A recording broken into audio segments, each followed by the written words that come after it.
nome é Cláudia, tenho 76 anos e achei que já tinha sentido todas as dores que uma mulher pode suportar.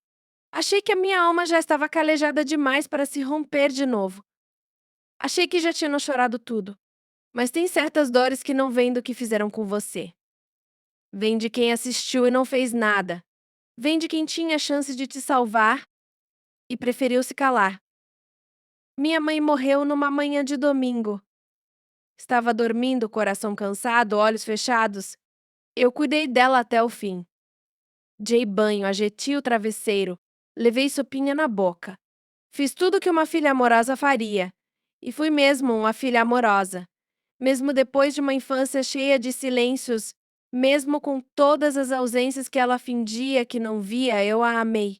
Porque a gente ama. A gente ama quem machuca, quem omite, quem finge. A gente aprende a amar mesmo sem saber se é seguro. Porque é mãe. E eu achava que ela só não sabia. Achava que ela não tinha visto. Que ela era uma vítima também, cega como eu. Mas naquele dia depois do enterro, depois que todo mundo foi embora e a casa ficou em silêncio, eu resolvi mexer nas gavetas do quarto dela. Queria encontrar algum bilhete, alguma lembrança, um pedaço dela para guardar comigo. Foi quando abri a Bíblia que ficava na cabeceira. Sempre vi aquela Bíblia ali. A capa gasta, marcada com cheiro de naftalina. Nunca imaginei que ela escondesse qualquer coisa além de fé. Mas ali, entre as páginas do livro de Salmos, encontrei um envelope amarelado. Estava escrito à mão: para quando eu não estiver mais aqui. Meu coração parou. Eu sentei na beira da cama, mãos trêmulas, e abri a carta. Eram poucas palavras, mas cada uma cortava como faca. Filha, me perdoa. Eu sabia. Eu vi. Eu ouvi. Eu tinha medo do que teu pai faria comigo. Medo de a vizinhança diria. Medo de perder tudo. Eu achei que sei que ia ser e eu achei que você ia superar. Eu rezei tanto por isso. Me perdoa por não ter feito nada. Me perdoa por ter deixado você sozinha. Eu reli aquilo tantas vezes que as palavras começaram a borrar. Não pelo tempo, mas pelas lágrimas que caíam dos meus olhos e manchavam o papel. Ela sabia. Ela sabia de tudo. Enquanto eu passava noites me escondendo debaixo das cobertas, tentando calar o chamu para não chamar atenção, ela estava ali, do outro lado da parede, sabendo. E não fez nada. Não entrou no quarto. Não puxou ele pelo braço. Não gritou. Não me tirou daquela casa. Ela ficou. Fingiu. E me deixou sozinha. A sensação que eu tive foi de traição. Como se tivessem arrancado o pouco de chão que ainda me restava. Porque a minha vida inteira eu me agarrei na ideia de que pelo menos ela não sabia. Pelo menos ela não participou. Pelo menos ela era inocente. Mas não. Ela estava lá, assistindo e se calando. Naquele dia eu não consegui dormir. Andei pela casa inteira como alma penada, olhando para os cantos, para as fotos antigas, tentando entender onde foi que tudo começou a se perder.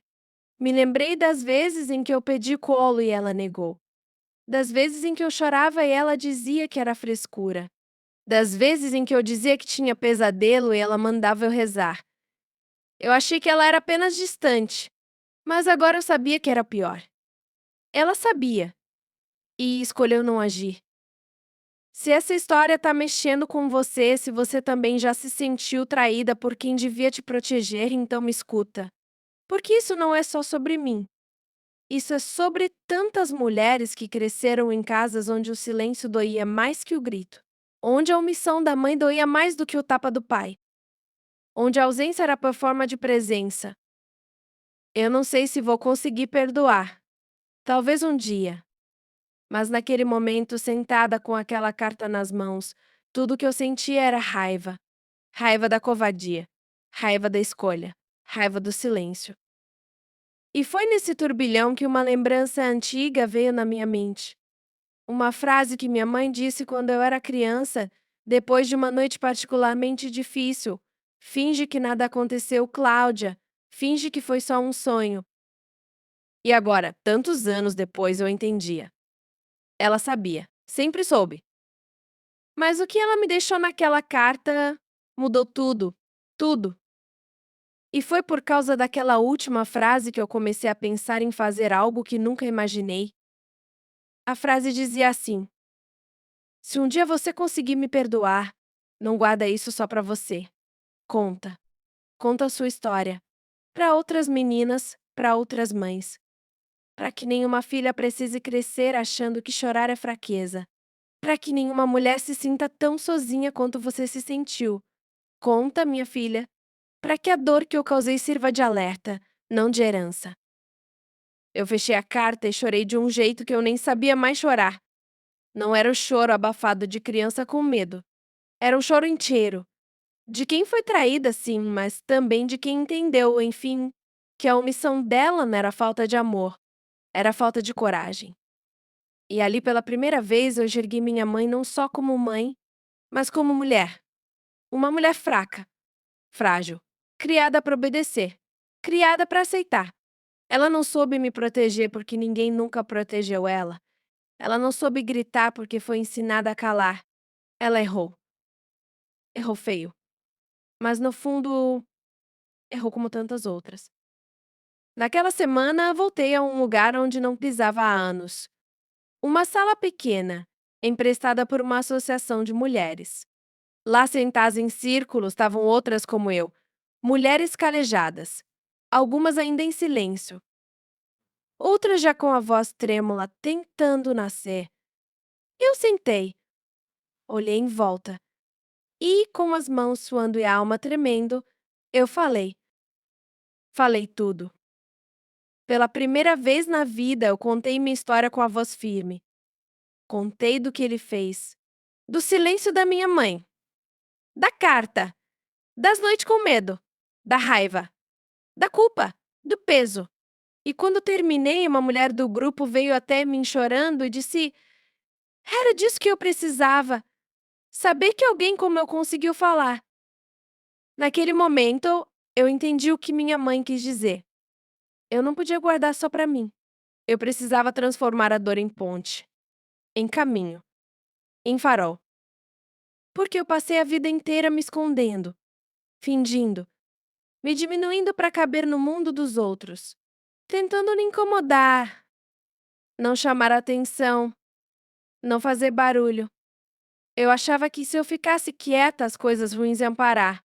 Que se eu fosse boa, discreta, obediente, ninguém mais ia me ferir. E agora, mais velha, com o cabelo branco e a cona cansada, eu percebo que nunca fui pequena.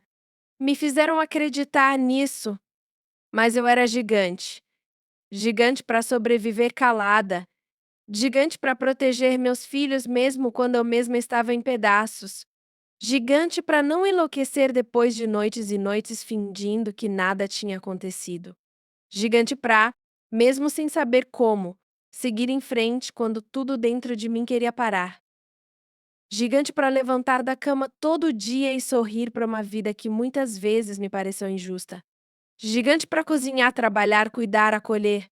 Enquanto dentro de mim o grito era constante. Gigante para amar sem saber se eu era digna de amor. Gigante para viver mesmo sem ter aprendido o que era viver em paz.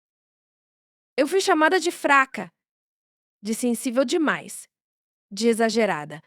Mas fraco é quem escolhe fechar os olhos. Fraco é quem assiste a dor do outro e se cala. Eu não. Eu aguentei. Eu resisti. Eu fiquei de pé. E hoje eu sei. Eu sou a minha própria prova de que ninguém tem o direito de calar a verdade de uma mulher. Ninguém. Depois daquele encontro, eu passei a escrever cartas. Não mais para minha mãe, mas para mim mesma. Para Cláudia, menina. Escrevi coisas que eu gostaria que tivesse me dito. Escrevi que eu não tinha culpa, que eu merecia amor, que o que fizeram comigo não era normal, nem aceitável. Escrevi para curar. E aos poucos fui me reconstruindo. Outro dia, minha neta me perguntou por que eu fico tanto tempo no quintal olhando o céu. Respondi que é porque lá no céu ninguém manda eu calar a boca. E ela riu, uma risada leve. Linda! E eu pensei, é por ela que eu falo. para que ela nunca precise aprender a se esconder, para que ela cresça sabendo que tem valor, que merece ser ouvida, que tem direito ao próprio corpo, à própria voz, à própria história. Hoje, com 76 anos, eu posso dizer: eu não sou mais prisioneira da minha infância. Eu sou sobrevivente. Eu sou testemunha. Eu sou mulher. E mesmo com as marcas que carrego, eu me amo. Não pelo que fizeram comigo, mas por tudo que eu fui capaz de fazer com que fizeram.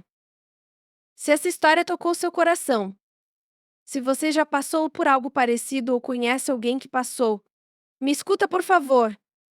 Não deixe essa história morrer aqui. Clica no like, se inscreve no canal, ativa o sininho. Não é só para mim. É para que essas palavras encontrem outras mulheres que ainda estão caladas, que ainda acham que estão sozinhas, que ainda carregam a culpa que não é delas. A gente precisa falar, precisa contar, precisa gritar se for preciso. Porque o silêncio protege um para agressor, mas a palavra é a palavra liberta. Hoje eu que sigo contando, sigo escrevendo, sigo lembrando, mas agora com orgulho, porque cada vez que eu conto essa história, eu dou voz à Cláudia menina, aquela que foi silenciada, apagada, ignorada. E eu digo para ela: agora eu te vejo, agora você existe. E ninguém mais vai te calar. Eu sou Cláudia, filha do silêncio, mas hoje, mulher da palavra, e essa palavra é minha.